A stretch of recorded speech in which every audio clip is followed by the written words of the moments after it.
Good afternoon and good evening. This is Dr. Scott Worden, the TOS guy, and today we have one of our very knowledgeable and expert guests, Dr. Art Jenkins in New York City. Hey, Art. Hi, Scott. Thanks for having me. Today is going to be a really unique talk. I'm really looking forward to this. Art and I are going to discuss some of the cases that we've shared together over time, over a few years of working together. We'll discuss the clinical findings, the history, the imaging from both my side and Art's side, and then how we come to decisions about how to use the imaging along with the clinical data to treat the patient. So Art, take it away. Thanks, Scott. Obviously this type of discussion it mirrors many of the same discussions that you and I have had over the years. It's how do you get from, patient calls your office and says, I got a problem, to I got a solution. And what does that solution look like? It's a long, often convoluted process. It's made even longer when a condition such as TOS is poorly understood in the general medical community. So obviously anything we can do to improve the awareness and almost in some ways simplify the process so that it's more understandable to outsiders who are forced to become insiders in many cases. So this is, an opportunity for you and I to kind of pull back the curtain a little bit on what we do behind the scenes to help our patients to get back to their lives.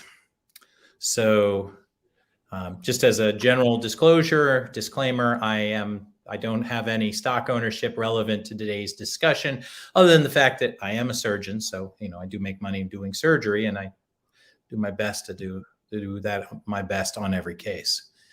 So what do I look for when I have a patient who comes in my office and says, I got arm pain, I got neck pain. Many patients even come to me and they don't have the label yet. They've come to me because their doctors have said, I'm not sure what's going on. I think they might have a disc herniation, or they've got a nerve problem somewhere. And, Dr. Jenkins, what can you do to help this patient? So the first thing I've got to do is I've got to get a good history. That's the medical term for finding out, what ails you. What do you notice as a patient? What's your story? So we look into whether it's an acute problem. Did it just happen? Did it result from an injury? Or is this a chronic or long-standing issue that just has been getting worse and worse over time? It's very important to me when I'm thinking about what is the pain generator, to understand what makes the symptoms worse, what makes them better. But in particular, when I start thinking about patients who might have symptoms that at least overlap with TOS, Thoracic Outlet Syndrome, I want to make sure that I understand, are there common triggers that we associate with TOS present? Is this something that could be TOS before we say that it is? So one of the most common types of symptoms, clinical syndromes, is the patients get their symptoms worse when their arms are up. Maybe they're reaching up above them to work in a cabinet, or maybe they're typing on a computer that's above them. But this is not 100%, because there are certain subtypes of TOS that does not cause pain, and we'll get into one patient who had that finding. Are the problems worse with flexion, or bending forwards, or extension, bending backwards? That might drive my thought process a little bit more towards a spinal problem versus a TOS problem. But the two syndromes overlap so much. Classic TOS, we talk about C8 coming down in the ulnar distribution, or sometimes C7, but it can overlap with other syndromes because TOS is not a one-size-fits-all, one-stop diagnosis. So we've got to look at the whole sum and total of what the patient comes into the office with. I want to hear how they describe their pain. Is it burning? Is it a sharp creak in their joint? Is it, a type of pain that's consistent with a nerve or sometimes blood vessel impingement or entrapment? Are there any other syndromes that they've either been diagnosed with or have but haven't been diagnosed with? One of the most common issues that I have found in patients who have TOS is that there's a large percentage of patients who have a hyperflexibility, hypermobility syndrome called Ehlers-Danlos Syndrome, or EDS. It is a syndrome of some type of connective tissue disorder. There's actually 5 different subtypes. Each has a slightly different mechanism by which they're hyperflexible or hyperdynamic. But this EDS does predispose patients to having more injuries in their joints. And since the thoracic outlet syndrome is basically the basis, the base, the floor of the entire shoulder joint, injury in that area can lead to nerve entrapment. There are other conditions that are also very common, commonly associated with TOS. And one of them is a condition called Bertilotti Syndrome. And that's a congenital anomaly where you have a hybridization of your lumbosacral junction. But many patients who have that hybridization, that neither fully lumbar nor fully sacralized vertebra down at the junction, have other types of transitional vertebrae. And one type of transitional anatomy is having a cervical rib. There are other transitional and other anomalies that are congenital that can also overlap with TOS. And so we need to make sure that we look at the big picture. We identify things it could be. We then find ways to eliminate things that it is not, leaving us with a very limited set of, hopefully very limited, set of probable diagnoses that we can then test a hypothesis on. May-Thurner is another one. It's a vascular problem where there is an obstruction of blood vessels in the lower extremities. Specifically, the veins coming out of the legs, going back to the rest of the body, can cause backup of blood in the legs. And you say, well, what does that have to do with TOS? And the answer is, you'd be surprised. Somehow or other, you get collaterals when you have an obstruction low in the venous system. You get collaterals because that blood wants to find its way back to the body, back to the heart. And there seems to be some process of collaterals that go through the whole body, come back in through the thoracic outlet region. And when those collaterals are dilated or blown up because of increased flow, patients have thoracic outlet syndrome-like symptoms. And when we treat the obstruction down in the pelvis, in some patients, their TOS symptoms get better. So these are all conditions that we need to be aware of, look for, diagnose, treat in the appropriate order to make sure that we're helping patients, doing the most for them, the least to them in the most efficient way that gets them back to life with the least amount of intervention. What else are we looking for? Weakness, numbness, pain. In particular, there's this condition that TOS has been labeled in some senses as being, whether it is, fully actuated TOS or whether it's questionable or, Scott, what's the term again? Disputed TOS, which is, it's a misnomer because there's no dispute that these patients have TOS. But if you don't have EMG findings, some neurologists question the diagnosis.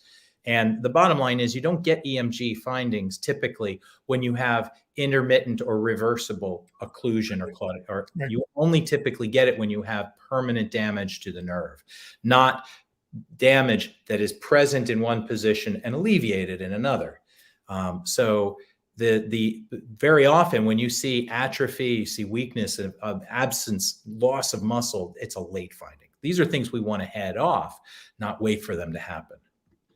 So then that's just talking to the patient. We haven't even gotten yet to the physical exam. So in the physical exam, I will test for strength. I'll test for symmetry or asymmetry. In particular, we'll do tests where we're doing something called the EAST test. And we're looking specifically for reproduction of symptoms when the arms are up or when the arms are down, depending on which type of syndrome the patient has. We'll be looking for other signs of neurologic problems that may lead us away from TOS, like neurologic spasticity might be a spinal cord problem. Numbness, reflexes, there are certain peripheral neuropathies where reflexes drop out. And there are certain spinal problems where reflexes are exaggerated. So these are all things we have to look at to steer us to the right diagnosis for each patient. And by the way, for the listeners, peripheral neuropathy is when you can get your nerves in general throughout your body are affected by a diffuse metabolic disease or a chemical disease or an autoimmune disease. And that can mimic TOS in certain cases, but it's just a diffuse sickness of the nerves throughout the body. It's not a focal compression or tension. Well, actually, and maybe I was misusing the term. I was more talking about a peripheral neuropathy, maybe as like a localized neuropathic problem, as opposed to a diffuse. But you can have both, and certainly these are, as you were saying, there when you're looking for the types of findings and symptoms, you want to make sure that you're identifying ones and identifying the probable cause of it, and not overlapping too much and assuming this thing is causing, but it's really caused by something else. So that's certainly the syndromic and systemic causes certainly need to be taken into account as well. And then once I'm drilling down further, I got the patient in front of me and I've tested their strength, and I will test often grip strength in 2 positions as well, because that seems to specifically look for TOS. I'll actually be poking and prodding them in the classic locations where the TOS can be found, because if I push in a place and it causes pain, not just for it to hurt where I touch, but to go down the arm where I touch it there, that's highly suggestive that the 2 are related. And then the next thing I got to look for, because I'm not going into enemy territory without a map, is I've got to get good imaging, and the imaging has to match the symptoms. What do I mean by that? Well, what I mean by that is there's a lot of times we see horrible looking films in patients who have no symptoms coming from that area. None. I have patients come into my office with spinal problems that look, I look at them and I say, how are you even walking? And they're like, walking? I play golf. I play 18 holes a day. What are you talking about? And so it's, you have to make sure that the imaging matches the symptoms. But if you don't have the imaging, it's going to be really hard to justify going in and fixing something just because the patient says, yeah, it hurts here, doc. Now, what are these common entrapment sites? Well, these are places where a nerve, an artery, a vein, or sometimes more than one can be pinched, and they can be pinched by muscle, they can be pinched by bone, by ligaments, by inflammation, and they can be pinched dynamically, meaning they're pinched in one position but not in another. And that's actually very common in TOS, and before you get to really end stage condition, is that you'll have this, and you might lift up the arm, and depending on how you lift the arm and how you move the arm, you may loosen the compression or you may tighten it more. Interestingly enough, where a lot of the compression comes in, and one of the things I think makes it hard for people to understand, is why if my arm go up, does the pressure go down? And the answer is but it almost makes sense. Well, if the arm goes up, what is the arm sitting on? The arm is sitting on the chest. And so when the arm goes up, this actually sags under the weight of the arm because it's holding it up. And for every action, there's an equal but opposite reaction. So for the arm to go up, the clavicle and the scapula essentially have to go down. And so in particular, we look at the scalene triangle. We look at the costoclavicular junction right in here where the first rib crosses. We look out here where the pectoralis minor muscle is and where these vessels go under the pectoralis minor. We look in the ulnar groove here, which is also known as the cubital tunnel. And very often patients may have a peripheral entrapment here that looks like TOS and it sounds like TOS. But if you touch here and it causes their pain to go down their arm, and you touch up here and it doesn't, well, then it's not TOS. And then there's also carpal tunnel syndrome. And many patients have pain into similar distributions, and there's overlap. And if it's really just carpal tunnel syndrome, well, that's treated completely differently, and you wouldn't want to mix the two up. So here's an example. This is the first patient we're going to present today. She comes into my office with predominantly right greater than left-sided neck and arm pain. And interestingly enough, basically this all blew up when they went into COVID, and she was on her laptop constantly. And I guess her arms were up a little bit more. She's right-handed. And she failed extensive conservative management, like 6 different modalities, chiropractic, other types of physical therapy, manipulation, whatnot. On exam, interestingly enough, her right arms up and down were actually very similar in strength. And so that was one of the things that kind of maybe pushed me a little bit away from TOS at first. But there's rarely is there any one absolute exclusionary, there's no veto power on any of these things. It's all, you've got to paint the whole picture. And because she's right-handed, her right hand was a little stronger than her left hand. And that's actually fairly typical. Most people are about 10 to 15% stronger in their dominant side than they are on their non-dominant side. But she had exquisite tenderness with radiation at her scalene triangle, at her costoclavicular junction, and also a little bit with her cubital tunnel, but not as much.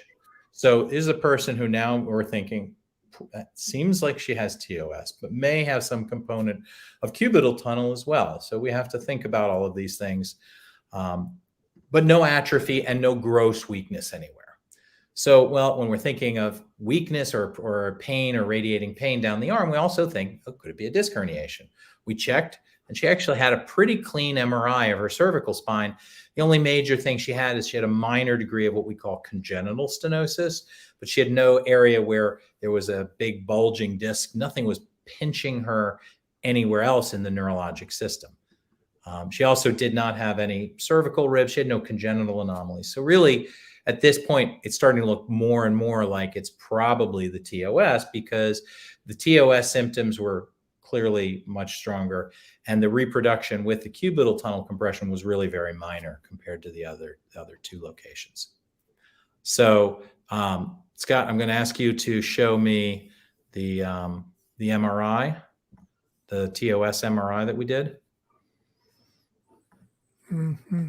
Do I need to unshare my screen? Yeah, I have to actually give permissions to this to share for me. Bear with me for a second. Unexpected security.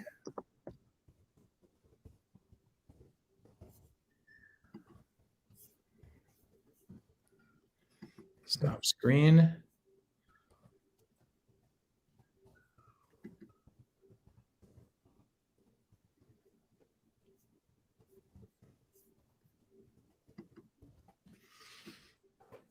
Okay, let's make sure I can share here. That should work. And yeah, okay. So I'm going to have to quit Chrome, which I'm using. We're going to reopen in Firefox. So give me about 15 seconds here. It's technology. Technology is awesome, except when it doesn't work. Well, in the meantime, so we had to have a lot of discussions with the patient about what we were looking into and what certain degree, what we could expect from surgery and what, if we're not operating in the cubital tunnel, clearly the cubital tunnel related symptoms weren't going to get better. So this is important for us to understand and manage the patient's expectations, because, I mean, nobody wants a blanket guarantee that you can't meet. It's just considerate patient treatment. All right, you should be able to see me now. Share screen. I see you now. Entire screen and allow. All righty. Can you see me now? I see you now. Great. So our first patient on the right side, what we're showing here is actually between the clavicle or the collarbone and the first rib. We have narrowing, moderate narrowing, I called in this case, with the brachial plexus being narrowed. On the left side, we actually see some anomalous muscles with hypertrophy or enlargement of the left anterior and middle scalene muscles. And underneath them is this little muscular sling where the insertions overlap. And so there's narrowing of the scalene triangle, which means less space for the brachial plexus to slide or to move when the arms change position. Again, on the left side, you'll see the collarbone and the first rib get too close together. And again, they're causing compression of the brachial plexus. And this is just a coronal, what we call a stir image. But you can see on each side that between the collarbone and the rib, they are squeezing the brachial plexus. That's the right side. Oh, let me go back. Here's the left side. And those are the pertinent findings on patient number 1. I'm going to give sharing back to you. Excellent.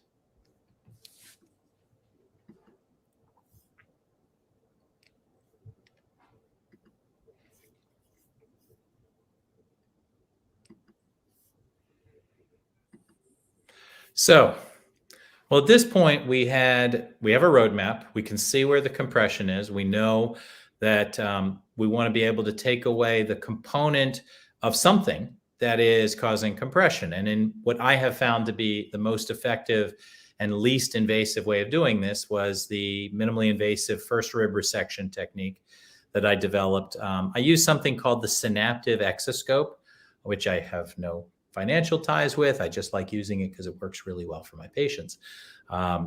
And we take what's called an infra or below clavicular approach. So we go under the clavicle, follow the first rib back, and resect it back far enough to be able to get past that anterior scalene insertion, preferably, and especially for her, all the way back to the, are you guys seeing my screen? Scott, No, do you see? not. Oh, okay. That's interesting. Maybe,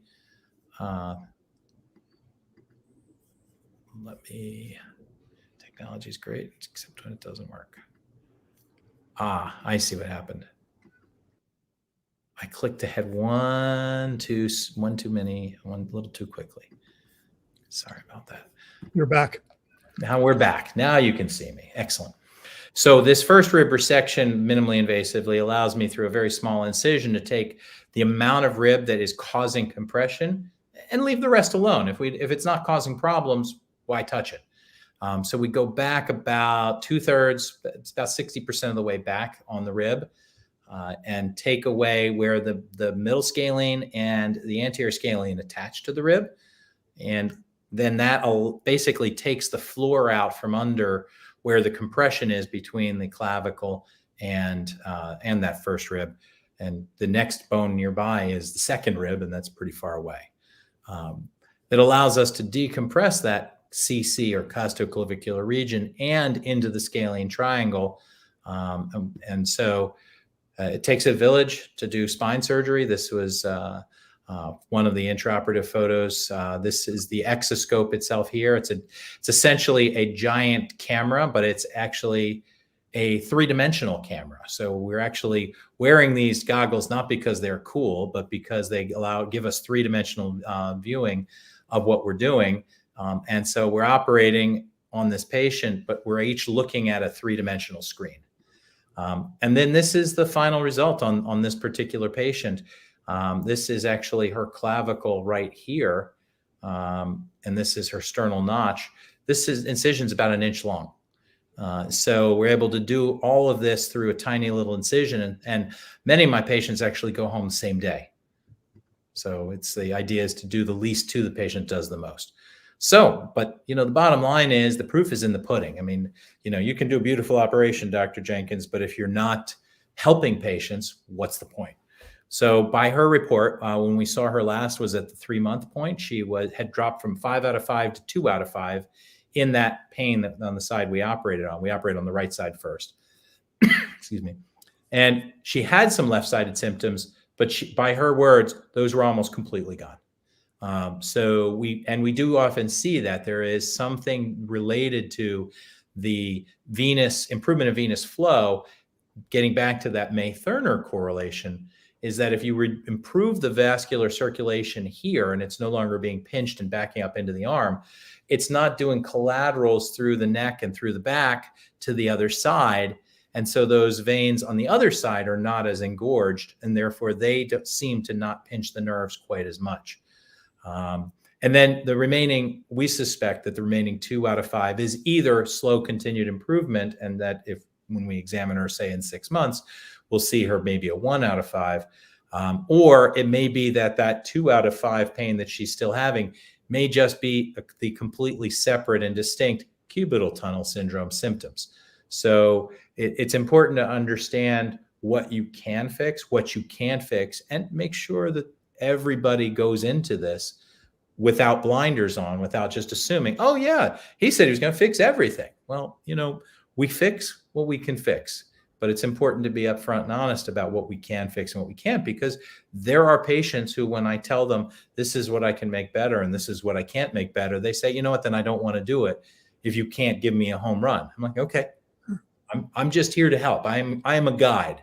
I am, it's not me who's living with this. It is you. And I'm doing my best. And I'll tell you what I have to offer. And if you want to find somebody else who thinks they can do a better job, by all means, find them. Just caveat emptor, you got to make sure that you find somebody who will deliver what they say they'll deliver. My philosophy is I would always rather under promise and over deliver than make promises I can't keep, because I think that undermines patients' trust more. There's a lot of times patients are like, well, why don't you tell me what you think you can do? And I'll try to be very explicit. This is what I might be able to do, but what you should expect is X, not 100%. Because I do have patients who get 100% resolution. I have patients who, I actually had one patient once who got mad at me because I told them, yeah, we typically see 80 to 90% resolution of symptoms, but not 100%. And they got mad at me and said, I had 100% pain relief. You should tell your patients that you, I'm like, listen, be grateful. Could have offered to give some pain back to them, I guess. Well, I think that patient may have, have had some other issues to work through as well. Yeah. So, when you're angry with the doctor who gave you 100% pain relief, right? I'm the first to say maybe it's me, but in that case, I don't think that one was me. So, in your experience, because I think the literature is really soft on this, what are the factors when a patient walks in and needs TOS surgery? What are the factors in terms of age, duration of symptoms, et cetera, that you think are predictive of a better outcome? Well, definitely earlier, less weakness, no vascular injury, because somebody who's had a chronic compression that has damaged the vein over and over, that vein is very likely to develop internal septations and scarring that will result in, even if because some patients have VTOS, venous thoracic outlet syndrome, and they may present with a clot in that vein from the blood vessel being occluded long enough that the blood pools and clots. Now, when this happens, we go in, we take the clot out and fix the compression so that it's no longer being compressed. But the issue there becomes, if they have enough scarring inside the vein, it's going to come back, because we can't fix that permanent problem. And today in our technology, putting a stent there doesn't necessarily stop that scarring, and it does. And right now we don't have vein transplants. It's doing a bypass can work, but bypasses can fail as well. So there's no magic bullet for these things. So the longer the compression has gone on, certainly at some point older patients don't do as well, but that tends to be much more at the extreme end of the spectrum. And I think in general, as long as you give reasonable expectations of what your outcome is, most people who are considering surgery are miserable enough that they are grateful for the opportunity, rather than having unrealistic expectations. But that can go both ways. I've definitely had patients that I've had to have a conversation with that ended with, I don't think I'm the surgeon for you. So it's important to understand that it is a two-way relationship, not a one-way relationship. It has to be mutual trust. I wouldn't want to do surgery on somebody who's not going to be compliant with my post-operative plan and regimen. Why do a beautiful operation if you're going to set yourself up for failure by not doing, by going back to smoking or doing whatever it is that's going to be a problem. And so, these are the types of things that we have to consider about who is a good surgical candidate. And to a certain extent, Ehlers-Danlos patients have higher complication rates in general. And so having that diagnosis predisposes you to TOS. So that's part of the spectrum of the patients that we deal with. But it's also important that they understand that, it's not always a walk in the park, as much as we do our best to try to make it that way. I also want to mention to our viewers, we know you have lots of questions piling up here. After we do the next case, we'll start taking questions. So be patient, hang in there. All right, so let's go to patient 2, which is a little bit different story. This is a patient who's she's in her 50s, and she's had pain for 40 years, mostly in the right, almost exclusively in the right, with severe weakness. I mean, the right hand is significantly weaker than the left, to the point where she can't even make a C, let alone an O with her right hand. She feels faint, like she actually gets like dizzy when she lifts her arms for 45 seconds, not just weak, but faint. And she has pain that's distributed not in the classic costoclavicular compression TOS pattern. It's more of the hand than we usually see. And she actually was primarily arm pain, and 3 months ago, she started having neck pain as well. She also has a history of low back pain, which we'll need to address separately, or maybe together. We have to look into all of these things. On exam, as I said, she's unable to make a C with her right hand. She's severely weak in that right hand with atrophy of the intrinsic hand muscles. This is an advanced case and her East test was positive almost immediately. She had no compression tenderness at her pec minor or cubital tunnel or carpal tunnel. So it's not anywhere from here down the arm that the compression, it's really, she did have compression tenderness in at both the costoclavicular and in the scalene region. So we looked at her spinal imaging, and lo and behold, she's also got cervical disc herniation. So now we've got to be thinking, how much of this is radiculopathy? How much of this is TOS? And so on top of that, she has this condition called congenital stenosis, where her spinal canal is a little smaller than normal at baseline. So when you throw these disc herniations in, it's even more symptomatic because they just have less room to accommodate. And these congenital anomalies often run in packs. I mentioned Bertilotti Syndrome before, because congenital anomalies in the lumbar spine often run with congenital anomalies in the cervical spine. So she has a cervical stenosis. I'm actually going to wind up looking at her lumbar to see if she has one there. We noticed that her neck in general is too straight in the upper part, and that goes along with there being some type of a problem. Her muscles are splinting. She's holding herself so stiff to keep from moving. But she didn't have a Chiari malformation, so at least we've eliminated one possible diagnosis, and there are no fractures.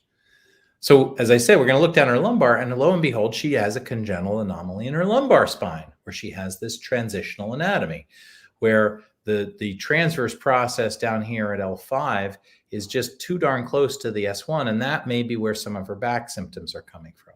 She also has some arthritis at other levels, including a very large, broad, bulging disc herniation. So we see that there's some things here. She does not have the venous syndrome of May-Thurner syndrome. So it seems like she's got a lumbar syndrome causing her low back pain. And she's got some problem above the thoracic spine, so either in the TOS or the cervical spine, that's causing her upper extremity symptoms. So we can separate the two at least. So I'm going to unshare and let you have the screen back, and then you can show us what she's got. All right. Can you see my presentation, my slides? Yes. Great. Patient 2. As Art mentioned, one of the things we want to rule out is spinal disease. So our study, the Neovista MRI, always includes the cervical spine. These are 2 images from the right side that again show the disc bulges, the narrowing of the neural foramina, the side holes, which each allow one of the nerve roots to come out. These are at C5-6 and C6-7 on the right side, and on the left side to a lesser extent. And those are narrowing of the neural foramina. That means that each of the individual roots that come out there are compressed upon. It does not mean that they're symptomatic. Patients can have disc bulges, herniations, neural foraminal stenosis, central canal stenosis with minimal or no symptoms. This is from her right side. She's got a very broad insertion of the anterior scalene muscle, and she's got something pushing the artery, that black spot in the middle, forward and bulging that anterior scalene muscle. That is a cervical rib. Classically, cervical ribs will affect the arteries. In this case, it's taking up a lot of space that the artery and the brachial plexus needs. Without pointing it out, I can see the C7 and C8 nerve roots here, which are displaced forward and away from one another. And then here is a picture of the cervical rib, nicely shown on MRI, beneath the neurovascular bundle. So what it's doing is it's actually displacing the subclavian artery and the brachial plexus forward and upwards because of the size of this cervical rib. Now, with the arms elevated, she's got pretty advanced narrowing of the costoclavicular interval, not the worst I've ever seen. But when you look at other images that I'm not showing here, you can actually see more severe compression of the brachial plexus between the collarbone and that cervical rib. In this case, the brachial plexus is right in the middle there. And when we look on her left side, she has hypertrophy and broad insertions of both anterior and middle scalene muscles. This is a soft narrowing of the scalene triangle with, again, a muscular sling lifting up the neurovascular bundle. And she's got narrowing between the rib and the collarbone on the left side. But because she doesn't have a left-sided cervical rib, she's got a little more space to play with on this side. Again, we're pointing out the brachial plexus between those two bones. And that's patient number 2. All righty, I'm going to go back to stop sharing, and Art, you can take over again.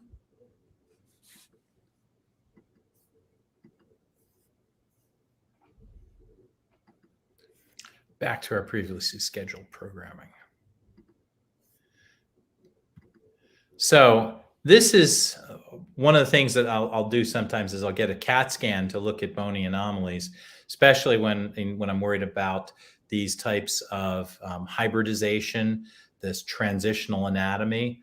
It's very important to understand where it is, how far it goes, and what it's impinging upon. So these are very subtle signs. In particular, this is what the three-dimensional reconstruction of this CAT scan looks like. And you can see that the one side it has this longer spike. It's almost like a fang coming off of the spine that the other side doesn't have anywhere near that size of a process there. And so this is the cervical rib over here. In particular, it's represented by this asymmetry on the axial views. So the clinicians need to be able to see this subtle increased density here that's not present on the other side and say, you know what, I need to dig a little deeper here. Oops, there we go again. So what do we do now? So for her, since we've bifurcated these into 2 separate processes, we're going to address them separately just in terms of the clinical workup. So as far as the neck and arm symptoms, this has been going on for 40 years, and then the neck pain has been going on for 3 months. So something that's been going on for 40 years, the odds are it's not the disc herniation, because she probably hasn't had 2 cervical disc herniations for 40 years since she was a teenager. So more likely than not, the congenital anomaly is probably the major contributing factor to the arm pain that she's been dealing with all this time, and it is getting worse and is causing profound weakness in her hand. But the cervical disc in a stenotic canal is a very significant issue and could be making everything worse. And then on top of that, there's also the costoclavicular and scalene triangle impingement. To put it all in perspective, these are all 3 things that are all happening in the same space. Can you guys see my screen, my personal screen? Yes, can see it. And so what we're dealing with here is an impingement here, an impingement here, and an impingement here, all on the same side, all in the same patient. And what we'll sometimes see is that the cervical spine problems, because it's pushing on the spinal cord, may actually be causing more or a worsening of the symptoms in a way that you might not at first consider. And what we have found is that when this creates a phenomenon called the double crush. So when you have more than one impingement, if you take out the most proximal, the most upstream, the closest to the brain part of it first, it's about a 50-50 chance that you'll make the more distal, the more distant, the more peripheral problem feel better, to the point where they don't even want surgery anymore because they're pretty good. And so it seems almost counterintuitive that we're going to make the 40-year arm symptoms possibly better by fixing the cervical spine. And so what I find is very useful in situations where, well, which one do we do first? And, some people might criticize me by saying, well, Dr. Jenkins, why don't you just do them all? Well, that's a lot of surgery to do on one person. We're going to do a first rib resection, a cervical rib resection, and a cervical discectomy infusion at multiple levels, or an artificial disc at multiple levels in the cervical spine. Either way, these are pretty big operations to do individually. Doing them all at once or in rapid sequence without waiting to see if one has more downstream effects that you can then take some gains off the table in other areas seems to be a little bit irresponsible. It's also kind of goes against my scientific upbringing and my more classic scientific training of make a hypothesis, test the hypothesis, act on the hypothesis. So in this particular case, what we are going to do is we're going to get an injection into the cervical spine, an epidural, and see how much of her symptoms improve. If that does not give her very much improvement in her symptoms, I feel fairly confident in saying, then we'll just leave the cervical spine alone and we'll just be careful with her neck and not twist it or pinch it in a way. And we'll address the congenital anomaly first, the cervical rib. On the other hand, if she gets great response, then we'll do the cervical first, because the cervical it's an area of potential instability and it's an area of spinal stenosis on her spinal cord. So these are two potentially significant deviating pathways to take. And so I like to test the hypothesis and then act on the hypothesis. So in that particular case, we're just waiting for the results from that. As far as the back goes, they likely have this Bertilotti syndrome, and we're going to do the same thing of test the hypothesis, do injections into her back to identify how much of her back pain gets better by injecting different places. Is it the disc herniation? Is it the degeneration in the disc? Or is it that lumbosacral transitional vertebra? And we can do those by individual injections to identify which injection alleviates the pain more. Well, that's probably the single largest pain generator that they're dealing with. Plus, also, I think patients really appreciate it because they get to try before they buy. They get to see for themselves what the issues are and how much improvement we can often give. And so back to that patient management of expectations, if I give them the opportunity to see how much benefit there is, they're much more comfortable saying, let's do it because I loved how good I felt. Or it really didn't do that much for me. I'm glad you tested it first because I don't think I want to do it. It's not that serious. So it's that putting the patient first mentality of analyze, assess, test, and then implement, and then follow up afterwards and make sure that you're on the right pathway. So as I said, these are the plans for her, and we'll see where we go from that. Shall we go to the questions? I think we should. We have people who've been waiting patiently, which I really appreciate. Okay. So first one from living with TOS, living with Thoracic Outlet Syndrome. Why is it that pain can come and go? For example, I can be okay with minimal pain to an onslaught of intense pain for a week or more, and then it subsides again to manageable. Well, I think that tells me that this is a dynamic situation. We know that depending on how you sleep, you're going to put differential pressure on that shoulder, and based upon where that shoulder is, you're going to be pushing on the nerve, the artery, the vein in a way that can aggravate it. So even if you don't do nothing other than sleep, that can aggravate this. And then that's a common I know people who their arms go to sleep when they're lying on their side, or they become back sleepers because That's the only position their arms don't go to sleep in. Or it could be any kind of a minor injury or just repetitively using. Maybe I have some patients who say during a period of high stress or during a period where they had to do a lot of work on the computer the very next day. And that's one of the things that's interesting that I find fascinating about the human body. Inflammation tends to build over 3 days. So you might do something that injures it, and you might not see the worst of the compression, of the irritation, of the inflammation for 2 or 3 days afterwards. So it makes it harder to say, wow, it started hurting, but you have to remember back 2, 3 days to what you might have done that irritated it. So it's harder to make that mental connection between the two. So if you get an aggravating period, think back, and don't just think back to what you did that day. Think back to what you did the weekend before that might have started that 72-hour inflammation cascade where it peaks at about somewhere 48, 72 hours and then starts to trail off again. So some of that may also be the duration of your symptoms may be in that trailing off period, or it may just be that you're waiting for that nerve to recover, and by not using it and not moving it and just letting it kind of catch its breath again. A guy named Wartenberg in 1944 actually wrote a paper called Brachialgia Statica Paresthetica about people sleeping and developing symptoms from that. I think Todd in 1912 reported after he slept, he put his arm over his head and slept that way for a few years trying to create a problem. And it took him like 5 or 7 God years. bless him. Yeah, and then he got an arterial disease and he got little gangrenous spots in his fingers. That's dedication. Really is dedication. I'm sorry to hear about these flare-ups from all the varied stories we hear from patients, and Art will support me on this. There are a million TOS stories.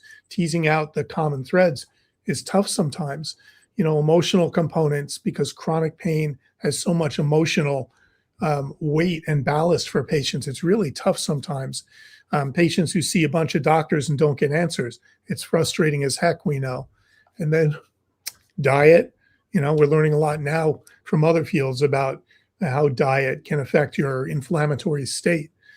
So, arm position when you're sleeping, your job may change. You may have different levels of stress that a normal person without the compression can live with. There's not one answer, and I'm really sorry to hear that you're suffering through that. But I would ask you, do you have a solid diagnosis yet? Do you have a plan to address the underlying mechanical issues? And maybe you can answer us back. Christoph, thanks. We've seen Christoph before. Thank you for your presentation. Thank you. Have you found good results with CBD oil or other cannabis-based products for TOS? So this is an interesting issue, Art, because as you know, people have done studies using CBD, using cannabis in conjunction with opiates to reduce the dose of opiates. It works through a different mechanism. Do you have much experience in New York with this? So we definitely don't have much experience. I will say that there's a lot of early literature that's coming out on the use of CBD for different conditions. I've had anecdotal cases where patients have said they have found it to be useful. I've also had anecdotal cases where patients said, yeah, it didn't do anything for me. And so in many ways, until we have a better understanding of the exact mechanism by which these things work, and the full spectrum of the pharmacologic effects of the different subtypes of CBD products, it's unfortunately still very wild and woolly in terms of understanding and clinicians like me to take and say, this is what's appropriate to do, and this is where it's not useful. I'm actually, unfortunately, I'm giving a talk very soon on the subject of reducing narcotic use after surgery, just across all surgical fields.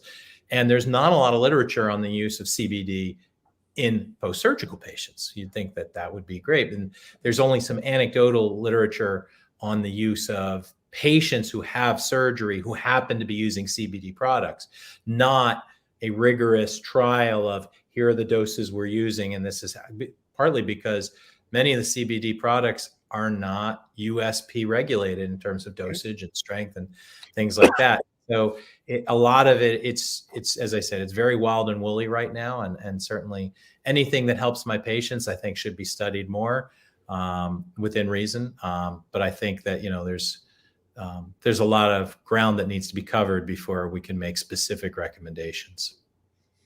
And regarding that, Christoph, as you probably know, there are different mechanisms to transmit pain throughout the body. That's why opioids work on certain receptors on the nerve cells very specifically. Other things like non-steroidals, like ibuprofen, work on other ones, and cannabinoids from marijuana, CBD, work on other ones. So sometimes you can block somebody really hard in one of their receptor systems and the pain still breaks through. So people have found that combinations can work better, but it's way above my head. It's very complex neuroscience. And well, it's also very complex math, being able to do all the different combinations to be able to answer those questions. And, right. and so as you said, using different doses in the study. And it takes large numbers of patients, and then it takes a large amount of time to analyze that data. So there are probably dozens, if not hundreds, of studies that are currently running to try to address these issues. But we may not see the results of those for a long time, partly because of the peer review process, and partly just because good science takes time. You can do crappy science in a very short amount of time. But that's not the type of thing I want to draw my conclusions from, because there are a lot of things like thalidomide, for example. It's a drug that was thought to be the wonder antiemetic and was being given to women, who were having, morning sickness. And guess what? It caused devastating birth defects because it was never run through the US FDA. It was being snuck into the country because it sounded good. Heroin was originally invented by a pharmaceutical company that's still in business, so I'm not going to mention it. But it was originally invented just before the turn of the 19th century, and it was thought to be a better form of morphine or opiate, better than morphine opium. They thought it wasn't going to cause addiction, that it was going to cause all sorts of great things. And guess what? It was even more addictive than what they were replacing it with. What they thought it was going to replace. And so, Goethe said the road to hell is paved with good intentions. And there's a lot of great intentions out there, both with cannabinoids and other novel therapeutic interventions. But if we don't test it with good science, you don't want to be the next thalidomide. And I remember reading about some of these thalidomide babies in Life magazine when I was a kid. It were really devastating birth defects, missing limbs and stuff. And I'd forgotten the part about how it was snuck into the country. Bakhtiar, hi Bakhtiar, a patient we know. How do I approach my doctor to cooperate with another specialist to have a better result? What should I do when my doctor tells me we don't like you to see any other doctors? So this is an issue beyond science. Art, how do you deal with that when patients want a second opinion or they want to? This is tough because obviously patients like this feel that they're trapped. And maybe they're trapped economically because they're in an insurance company that has very limited access to specialists like this. And so it's these doctors can take the mentality of it's my way or the highway, and there's no highway. Where possible, go find a different doctor. If this doctor's treatment strategy and fundamental philosophy doesn't align with yours, I would say that's not a good match for you. On the other hand, if that's truly the only access you have to care, then, it's kind of like you've got to find a way to get to yes, and get the care you need. There are resources to help people to try to get consultations elsewhere, but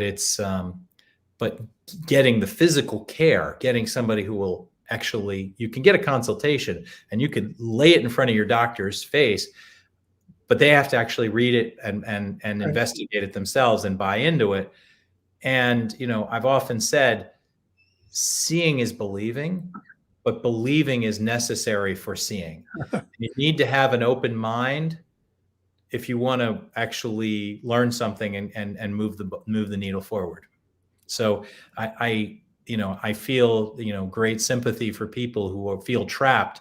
Honestly, if this is a disabling condition and where you are is so limited, maybe what you really need to hear is maybe you need to move. I mean, it's a terrible thing for me to have to say, but if you really are that trapped, you're not married to that doctor. And, as much as you love your home and whatever, maybe you need to find a place where you can be taken seriously. Just as if you're in a bad marriage, sometimes the answer is leave the marriage. It's going to suck. It's going to be an absolute disaster, but in the end, you can rebuild.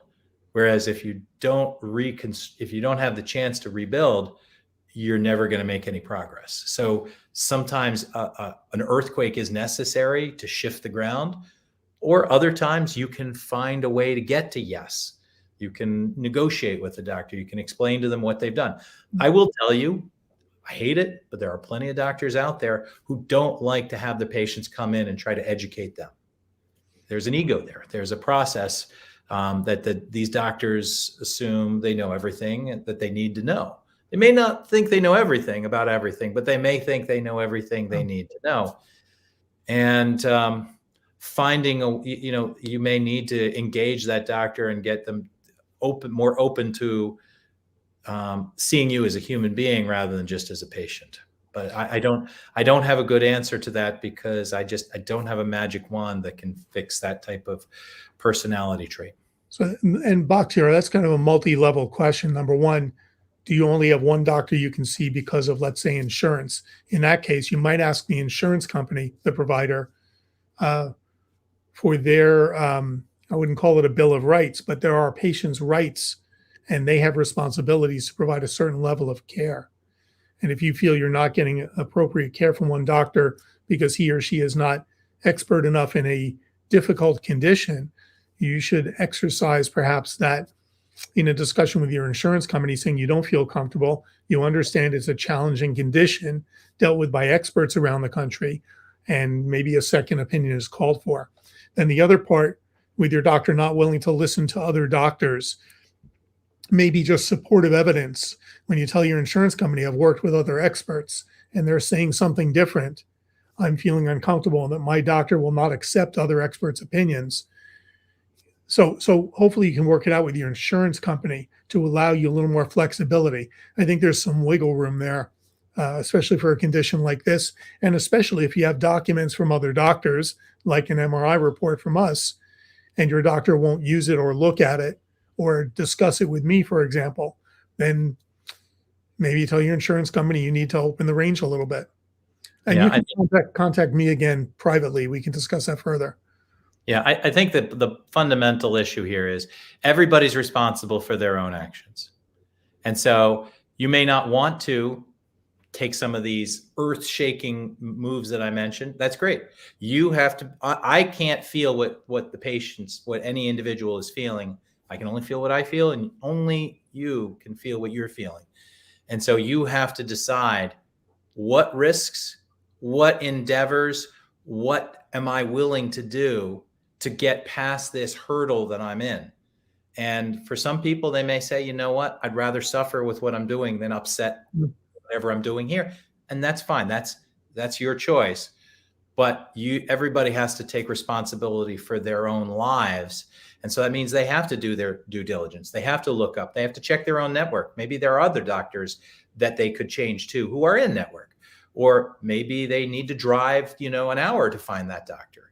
So it's really up to each patient to figure that out. I can't give them the answer to that question, but I will tell you there is an answer, and there's probably a right answer for that person. And it may not be the options that are immediately visible to them. Right. And as you said, some patients have to go out of network and get that expert opinion to then force their docs in network to pay attention. Yeah, I certainly strongly support that move. Yep. Thank you. Christoph, is there any more probable place of compression for anterior neck, excuse me, for anterior neck, chest, and medial nerve symptom distribution? The answer is there are tons of places, and there are tons of other pressure points. I only talked about some of the most common ones I use when specifically evaluating for TOS. Bottom line is any place where a nerve, an artery, or a vein run over, through, around a bone or a muscle or a tendon or a ligament, those are all potential points of compression. And so, you really got to know the whole spectrum. As I said, I talked about the common ones. I certainly didn't even talk about all the ones I do in my day-to-day practice. So this is why the physical examination by a very experienced neurologist or neurosurgeon is key, separating out which nerves are involved and where they're involved. Something you have through experience, right? And it comes with practice, and it comes with training, and it comes with, just a lot of experience. And sometimes it comes from missing stuff and learning about it and going back and learning about it again. So, you don't get there overnight to be able to do it on a regular basis, but that's why they call it the practice of medicine. Keep practicing. Eventually you get it right. So Christoph, make sure your doc is in the right field and has enough experience you feel, or maybe get a second opinion. Neurologists spend a lot of time worrying about little tiny details, and that's good sometimes. Buddy Lee and me, I have had TOS about 16 months now, and my corrective chiropractor seems to have mostly brought it under control. That's great. However, the TOS seems to be trying to come back. Any theories on why or how to best fight back? This is a chronic problem. It will always try to come back. There's no way that any chiropractor, surgeon, neurologist, radiologist, pain management doctor, orthopedic surgeon, cardiac surgeon, or president of the United States who can make this problem go away. It will always be there, and it will always need to be managed, and you will always need to do whatever you need to do to try to get it better. And it is what it is. We had a question earlier from living with TOS, right? And these flares are fairly common in TOS patients. A lot of things can happen: emotional stress, work stress, etc. If you have the underlying mechanism that causes it, readjustment of shoulder muscles and scapular positioning can help. But what we found from our experience on my end in my practice is that the patients who get through it without surgery are always aware in the back of their mind when they get the early symptoms, they know how to address it, a lot of biofeedback. And some of them can survive with orthotic vests, improved sleeping positions, reminders of posture. There's a product I've just been looking at, which is a little device that hangs over your back with a little leash around your neck.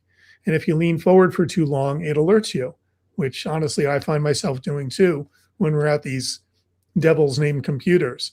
So sometimes it takes some awareness, but unless it's definitively treated, it's always there in the background. I think that's our experience as well. And even definitively treated doesn't wave the magic wand and make it all go away magically.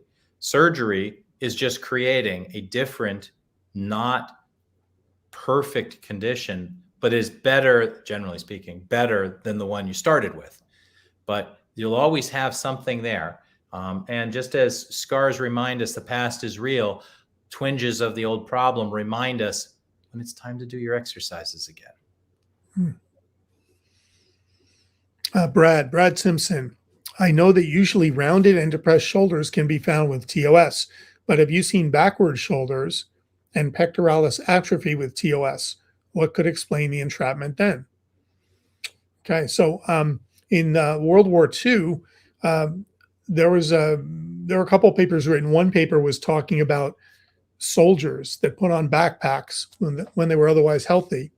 The backpacks repositioned their shoulders, just as you imagine, backwards and downwards. The soldier's posture, not shoulders, the soldier's posture.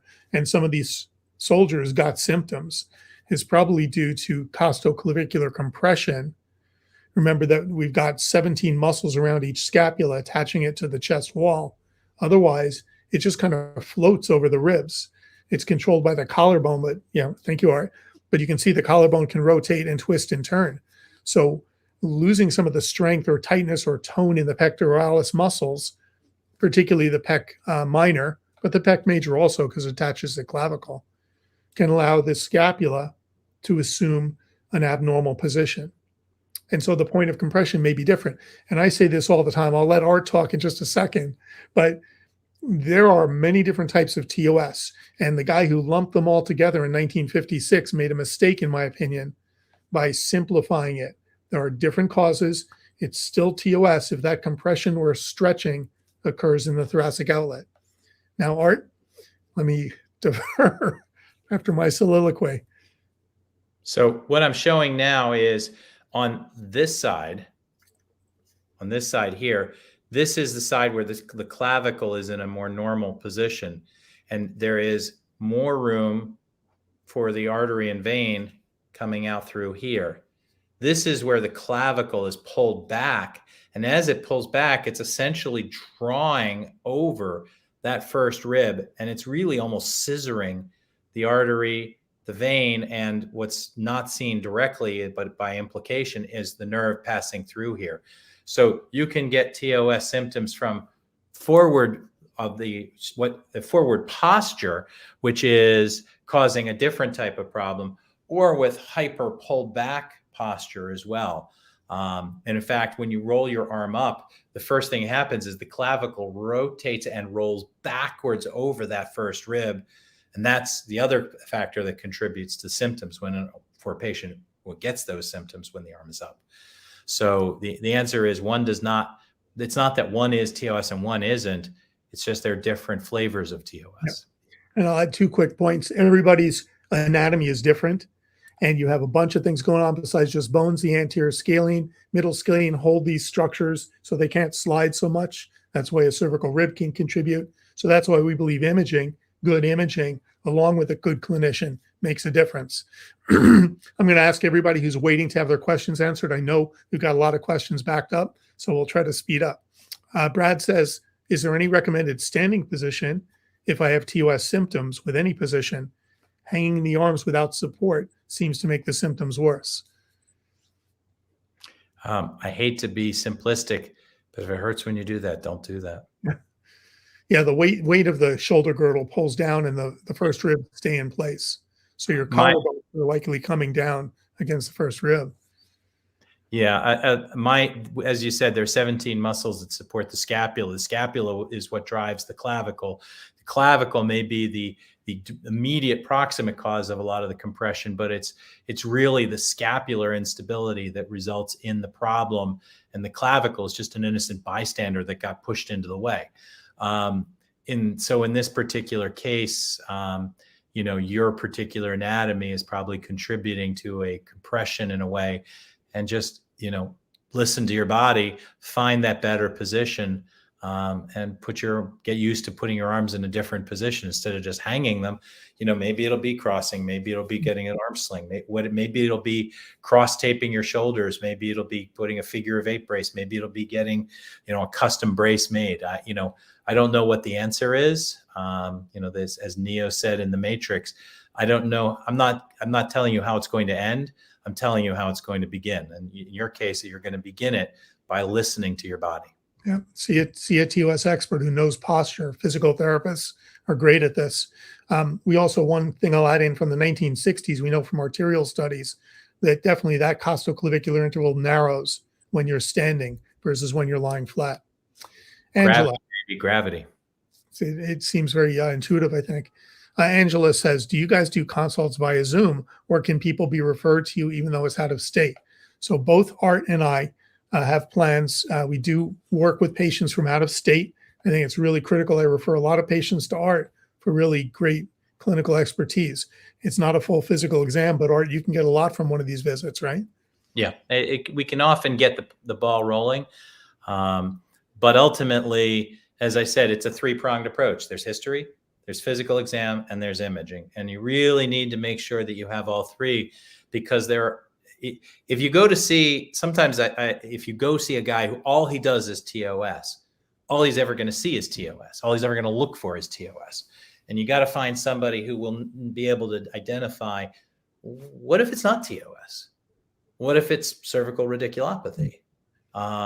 And so you really need to make sure you get somebody, and the physical exam is a critical part. And I'll tell you, I have people come from all over the world to see me. So very often we'll do the initial consult via Zoom or one of the various online portals that allow us to look at each other and talk to each other. But just like we had some issues today that were technological in nature, sometimes we have those issues, and we have a lot fewer technological issues when we see each other in person. So there's an enormous value to that. But there's an enormous value to at least getting the ball rolling in the right direction and ordering the right studies. And then sometimes we can, some people are willing to make the trip if they find the right surgeon who's worth the trip. But in short, Art, you're comfortable when patients from Washington State or a place where they've seen 5 docs and no one has an idea, for them to contact you for that initial visit? I get that all the time. I mean, it's actually, and there are multiple conditions that I treat that I hear patients say, why does nobody understand this condition? Why are you the first person who's made this diagnosis? It's frustrating for me as well, because I feel for the patients. I feel the patient's frustration. They've been through the ringer and they couldn't find anybody who could help them. Right. Experts in diseases like TOS are not uniformly distributed throughout the country. Correct. Angela, feel free to contact us through the TOS MRI website, tosmri.com, and we can connect you with experts like Art. Happy to. Christoph, could you have muscle atrophy in the upper extremity because of lack of use and not nerve damage? And if there is nerve damage, does it usually involve sensory or motor permanent symptoms? I think I understand what he's asking. So first one, yes, you can have atrophy from disuse or neuropathy. There, even from myopathy and intrinsic disease of the muscles. Second thing, this is a really deep question about sensory versus motor. Art kind of alluded to it. It's a really involved subject, but really quickly, I'll mention there are several sciencey publications. There are several articles I've read about nerve damage. One really quickly, Susan McKinnon took rat nerves and she put very strong constricting rubber bands on them for short periods and then lighter constricting bands for longer or intermittent periods, and found greater nerve damage with the intermittent. There was a study just done that I read in cat forearms, and I'm a cat owner, so it's frustrating, but they clearly found that repetitive light impact on the nerve created more damage than one single heavy weight held for a minute. So sensory nerves are smaller. They tend to be on the periphery of the nerve. The motor nerves are larger, tend to be towards the center of the nerve. They have a myelin coat on them, which is an insulating fat. And so motor nerves tend to get damaged later. When you have any entrapment neuropathy, docs try to treat it faster if there is motor damage. So if you just have sensory changes, it's not as urgent as if you have motor changes. Those motor changes may be weakness, incoordination, or atrophy of the muscles. But yes, there is a difference in sensory and motor. And Art, do you want to take some of that away from me? No, I mean, I think if you don't use it, you lose it. So let's say you've got, in certain cases, patients will, they won't be moving an arm for one reason or another, and the muscle will get smaller. The difference is as soon as you start moving it, it'll get bigger again, as opposed to real atrophy from a neurologic injury, where there's really nothing you can do to make it bigger until the nerve itself regenerates, and nerves don't always regenerate. Sometimes they do, sometimes they don't. So it's once again, yes, it can, but in your particular case, I can't answer that question without knowing a heck of a lot more about what's going on to say, in your case, is that what's happening or not? But sure, just as, if you work out a lot, you get your muscles bigger. If you didn't use your arm at all, your muscles would get a lot smaller. And so, but understanding the difference between a voluntary, an involuntary, meaning like you're put in a cast for 6 months, or a neuropathic problem, really probably requires a more in-depth evaluation. When you see a patient with a herniated lumbar disc, is it important to find whether there's motor weakness or not? Of course. Okay. It was my understanding, but just to emphasize the difference here. Bakhtiar again. Hi, Bakhtiar. Dr. Jenkins, do you consider physical therapy before you decide on surgery? And if you are deciding on physical therapy, do you have a specific physical therapy methodology that you prefer or consider? In general, I rarely operate on non-life-threatening conditions. Cancer, heart disease. I don't do heart disease, but cerebrovascular disease where you're an aneurysm rupture. Those are emergencies. You need to operate on them, right? If you've got cancer and you got to get it out, that's something that you really can't muck around with. Almost all the other conditions, you want to manage them non-surgically before you manage them surgically. As far as the specific PT regimens, I'm not a physical therapist, I'm a surgeon. One of the things that I have found, though, very frustrating is there are a lot of PTs who don't understand TOS, and patients will come to me and say, PT didn't help. I did PT X number of times, and it did not help. It actually made my symptoms worse. And I think the reason is there are very few. So first of all, obviously, it depends on where the problem is. There's 17 muscles that support the scapula. Which one or ones are damaged in your particular case needs to be figured out and identified, and the therapy has to be based upon that. But it's really hard to do that. There are very few things that I find consistently beneficial. I think one that seems to help a lot is shoulder shrugs, because if you're in general strengthening your trapezius muscle, that's elevating your scapula. It's lifting it up without rotating it back. That seems to buy you a little bit of room on between the clavicle and the first rib. But A, it's not for everybody, and B, it's one exercise. My hypothesis is that the average PT who doesn't understand TOS will do the 10 exercises that they know in a 45-minute period, that they do their standard shoulder range of motion. And of those 10 exercises, 6 actually make the problem in TOS worse. 2 or 3 actually help. And the other 1 or 2 have no impact whatsoever. So that is what I think is going on. And so it really, there's no absolute Bible of these are the exercises that you have to do for TOS, partly because not all TOSs are the same. So you wouldn't imagine, just like no 2 car accidents are the same. You wouldn't say, well, if you've been in a car accident, you replace the front bumper. Well, what if you were hit from behind? What would be the point of that? What if the problem is they T-boned you from the side and and the frame is bent? Well, you can't have a one size fits all for patients with TOS. And I can share our experience in the Bay Area. We have some really expert people at TOS. So number one, what Art mentioned, see a physical therapist who knows and has experience with TOS. There are a lot of surgeons out there. There aren't so many Art Jenkins. If you have TOS, you're not just going to go see a surgeon. Same thing with physical therapists. Secondly, because there are so many different causes of it, as Art just mentioned, different approaches may work. And we know from the people who have very good regimens in our area, several of them are different from the others. So you have to be aware of that. And I cannot advise you which one works best for your condition, but a good physical therapist should work with you to steer you the right way. Stephen. Hi, Stephen. In a case of suspected double crush with cervical radiculopathy and TOS/Pec minor syndrome, good question. How would you assess the relative contributions of each crush? Well, actually, this is almost a really easy answer clinically. I mean, it's literally, it's like that question alone may very well be a 20-minute component of a larger discussion. And it may involve multiple tests. It may involve multiple examinations. It may involve, multiple imaging studies. It may involve several injections. It depends on the problem. It depends on the exam. It depends on the symptoms. It depends on the provocation. What am I doing to you that makes it worse? Is it the neck that makes things worse? Is it the shoulder area that makes things worse? These are the components that go into it.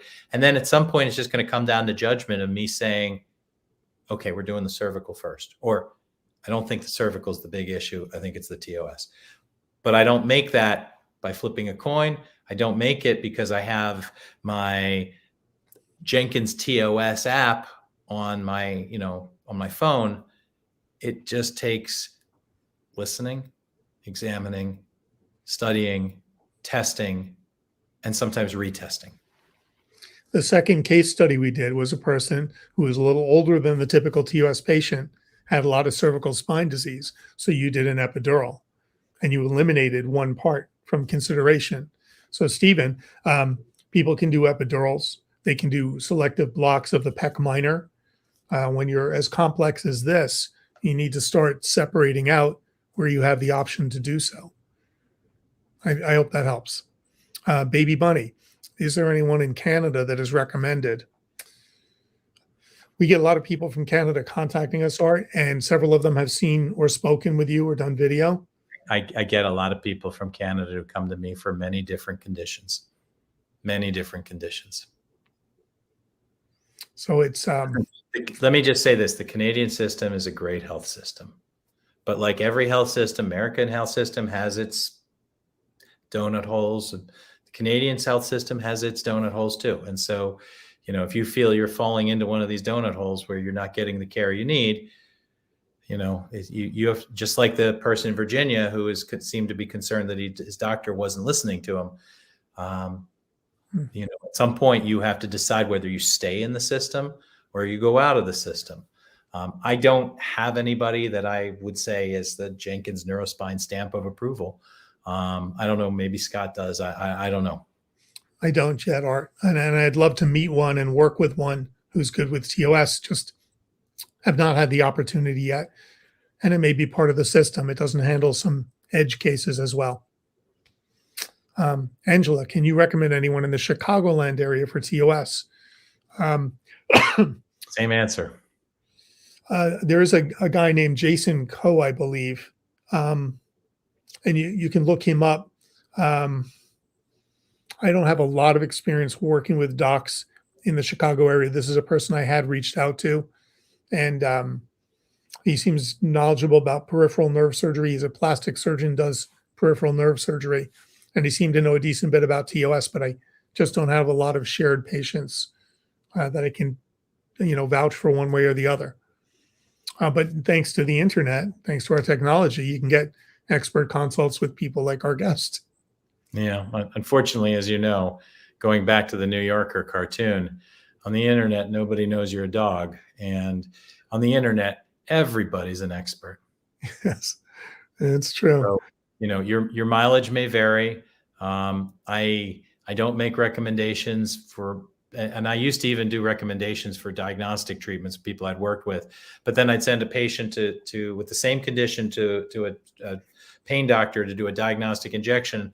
And that second patient would have a completely different experience than the first patient. So I as far as I'm concerned, I can't guarantee anybody else's outcomes. I don't even guarantee my outcomes. All I guarantee is I will do my best. And that's the best that I can offer. And then Baby Bunny also asks, tissue and muscles pressed into my spine on my right side with elevated and thickened tissue in the pectoralis muscles and the neck. It feels like a ring roped around my scapula under my armpit. I think, you need to see somebody and get a physical examination from somebody. Yeah. And also, we don't want to give out specific medical information for a specific patient here. I find it very hard to examine text messages. Apple will soon have a device that can do that, though. Stephen, if I understand Dr. Worden's view correctly, in many cases, the problem with pec minor is not direct nerve compression at the pec minor, but I'm not sure what the last part means, Stephen. So my take, continued. Indirect effects to the dynamics in the area caused by a tight pec minor. What is your view? I think is referring to you, Art. And what would make someone a candidate for pec minor surgery? So Stephen and I have talked at times, and I'll just clarify quickly and then let you take it off with your expertise, Art. Pec minor syndrome has been pushed by surgeons in various places because the retropectoralis space between the pec minor and the chest wall has been listed as one of the 3 classic tunnels of thoracic outlet syndrome. And the imaging does not support that. the imaging in the literature, and my own expertise and experience does not support that. I see very few cases of the pec minor compressing the nerves against the chest wall. It's not even against the chest wall, it's against the subscapularis muscle. The other point is that the space it's in, the retropectoralis space, is an inverted triangle, meaning the point is at the bottom and the wider space is at the top where there's a bone called the coracoid. So anything that pulls the nerves up will give them more space. And when you move your arms, the nerves are pulled up. So there's a lot of reasons why it should not be due to compression. But what I find, and I'll stop here, is that bony hook, the coracoid, sometimes the brachial plexus is pulled and bowstringed against it. That's what Stephen and I have discussed in the past. Art, with your experience, please share. Yeah, and I know Stephen asked this question before, and about the double crush and which one is more significant. Same answer, clinically. I'll look into and I've got a couple of different ways that I examine the coracoid process. People with big pec muscles, you can actually get behind the pec major and feel right into where the pec minor is. Other people that don't have really, massive really bulked up pec majors, you can actually go straight through and feel. And I would agree with you that the frequency of pec minor syndrome is exquisitely low, that it is actually causing symptoms, or that it is the primary pain generator in a patient with TOS, and may be a double crush or triple crush phenomenon where they might have a bigger problem elsewhere and a small problem here. But occasionally I've had a couple of patients where we've done pec minor releases and they felt better. And I had one patient, we did both a first rib resection and a pec minor at the same time. Pulled the incision over and did the pec minor tendon release. It is what it is. It's and once again, you got to have a doctor who's willing to, get in there, examine you.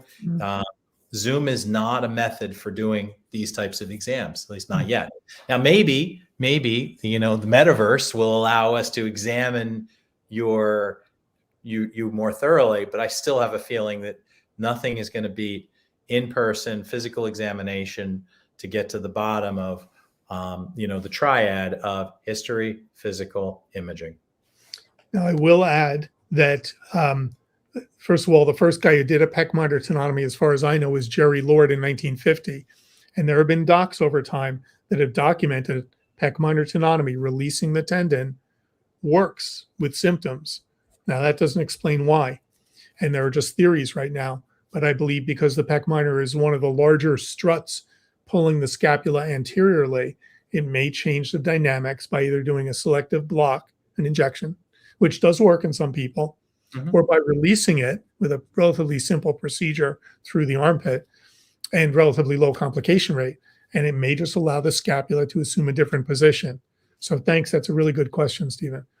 Marion, excuse me. I think you mentioned you remove a portion of the first rib. I had heard if the first rib is not totally removed, it can grow back. Do you agree? Good question. Once again, kind of depends on what you're talking about. If you remove an entire segment and you take the periosteum with it, that segment won't regrow. Could part of an end piece get a little bigger? Could more osteophyte form off of the old stump? It can, depends on how far back you cut it. If you leave the periosteum behind and just take the bone out behind, bone will reform within the whatever periosteum you leave left. So kind of depends on, what you're talking about.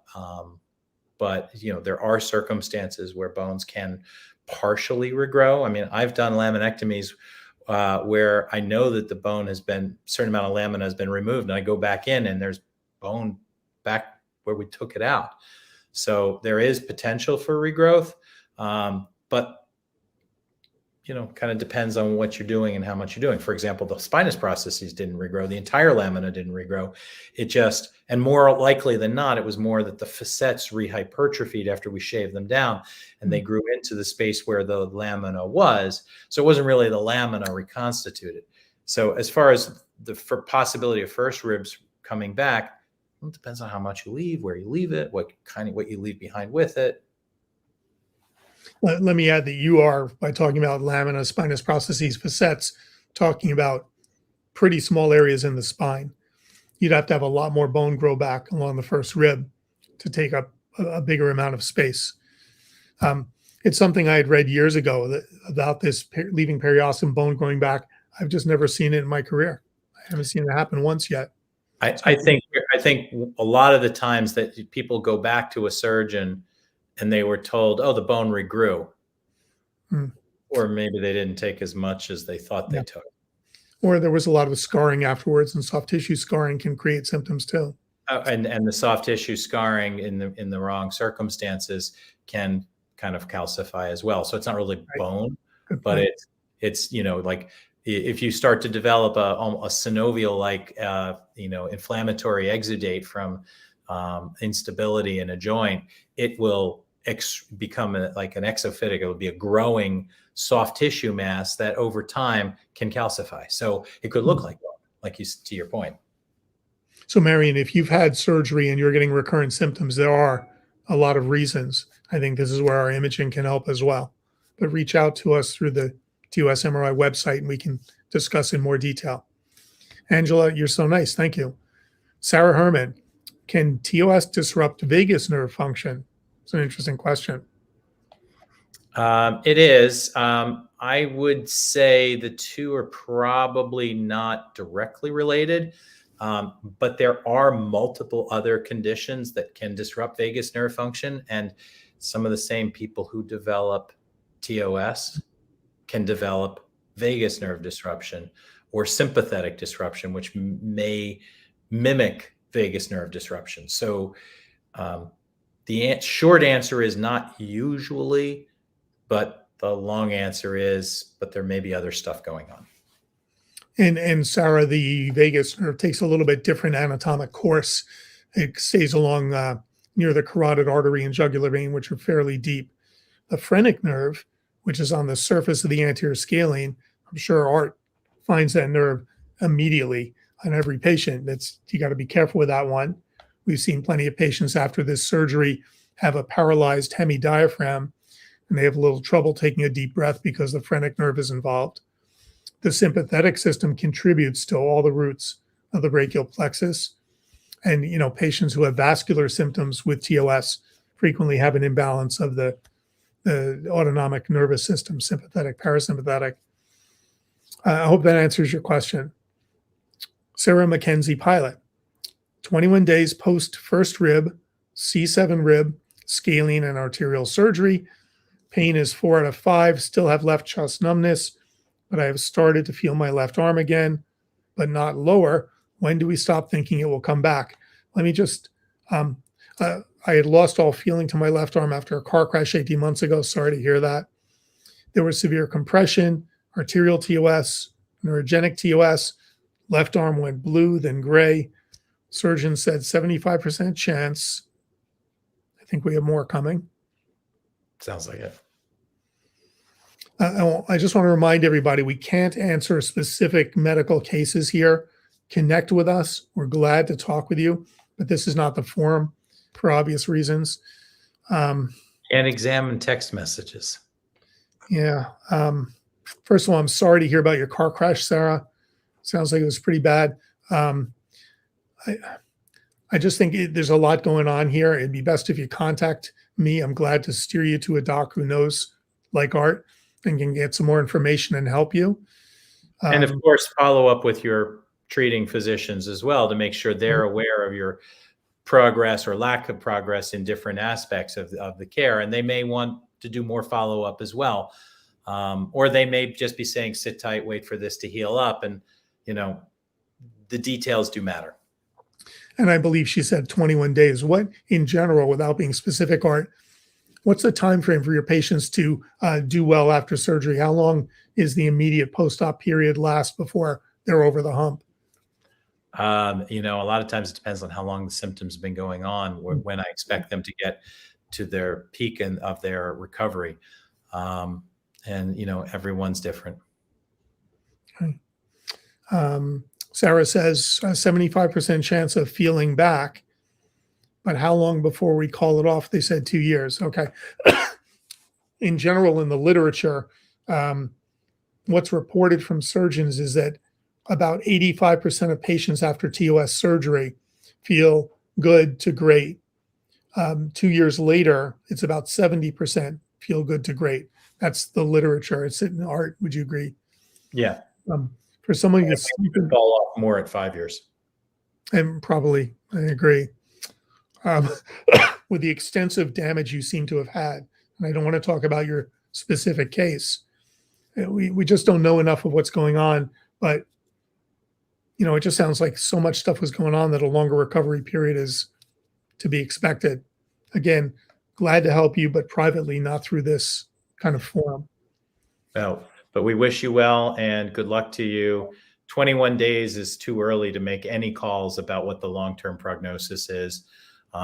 But any concerns that you have should first and foremost be raised with the doctors who have been taking care of you up until now as well. So we're happy to be a resource for you, but please, please, please follow up with your doctors.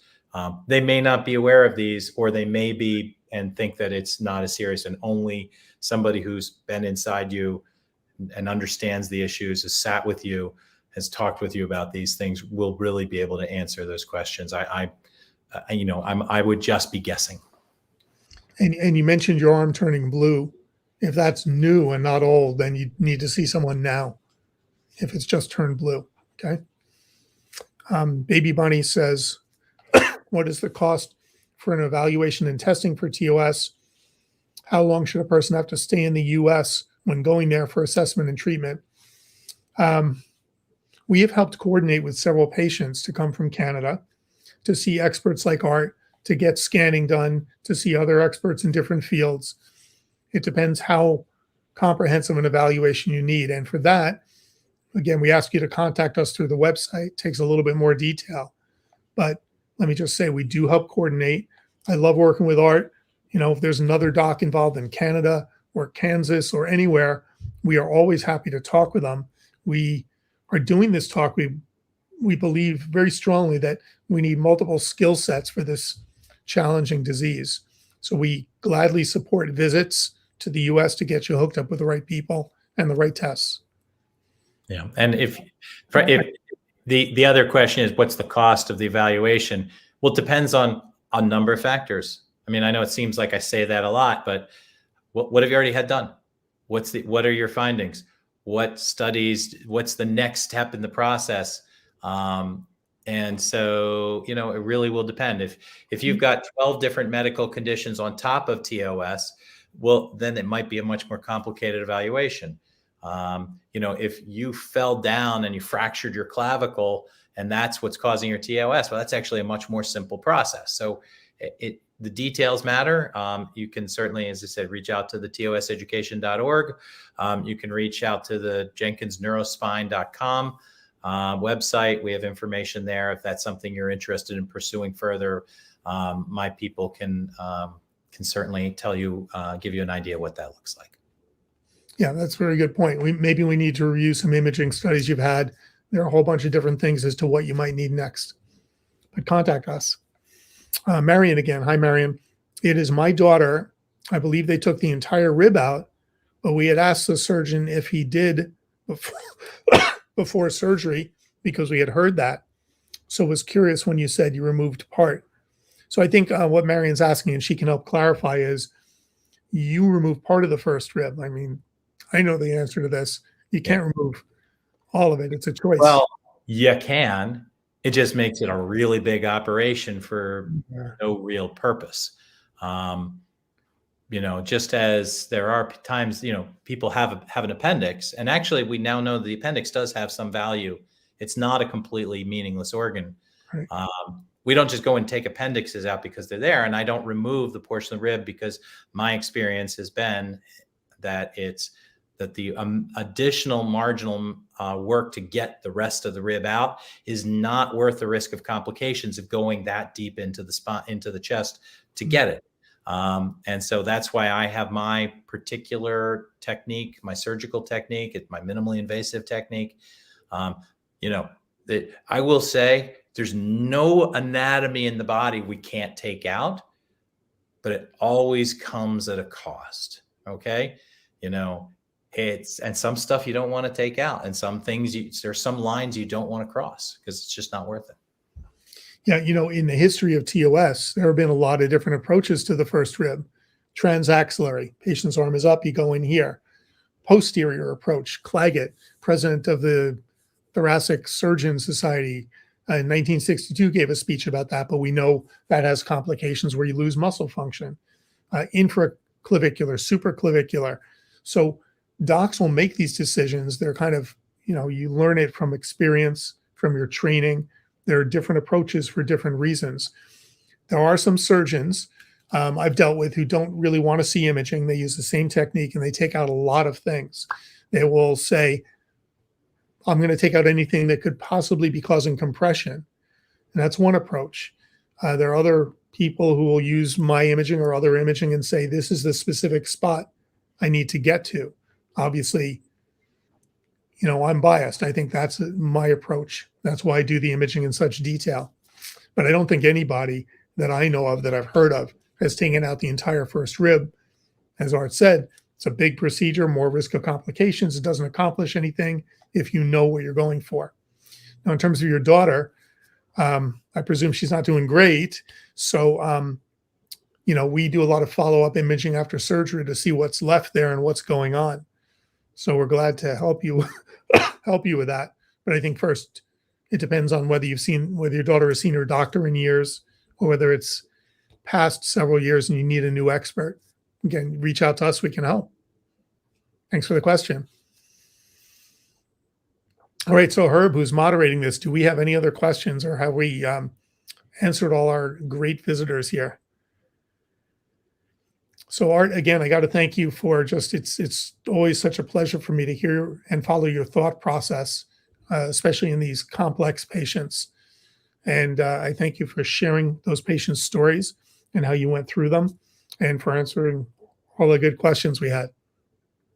Well, my pleasure, Scott. Always a pleasure working with you, and any practitioner who knows their salt the way you do, I learn things from all the time. So I really enjoy. I mean, it's what, if you do what you love and love what you do, you never work a day in your life. And to me, it's the opportunity to learn every day a little bit more, and so that every day I'm a little better than I was the day before. And so for me, this is, these are great. And sometimes these are very thought-provoking questions. And, and obviously some very, for many of these patients, they're heart-wrenching decisions that need to be made. On the one hand, I'm delighted that we're not in a war-torn country right now. These are first world problems that we have of what expert to go to for my TOS, but TOS can be quite devastating. And it is, just because it's a first world problem doesn't mean it's not a problem. And so, we're here to help. It's what we do. And I know you are passionate about this, and I like working with passionate people. So thanks for the opportunity. Thank you, Art. You're most kind and very inspiring. And it is a pleasure when we see these patients get better. We have an upcoming live event. We always announce this, sponsored by toseducation.org. TOS case studies. This is a similar format with Steve Talikowski, who follows the physical therapy Edgelow protocol. Outcomes with the Edgelow method, 3 examples, and that is Tuesday, April 26th. We might have something sooner than that. Please sign up through toseducation.org. They will email you and keep you updated with our talks as we develop them. Of course, getting experts like Art Jenkins to show up takes a little bit of work on our part. And I know, Art, it's late in New York, so I appreciate that as well. Again, I'm Scott Worden, the TOS guy. Love to talk about TOS. Love to help people with TOS. TOSMRI.com. Come send us messages if you have any questions. We'll hook you up with the right people. We can do consults ourselves for certain parts of this, and we're happy to talk about TOS. Thank you, everybody, for attending. Thank you again, Art. We'll see everybody soon. Take care, and best of health to everybody.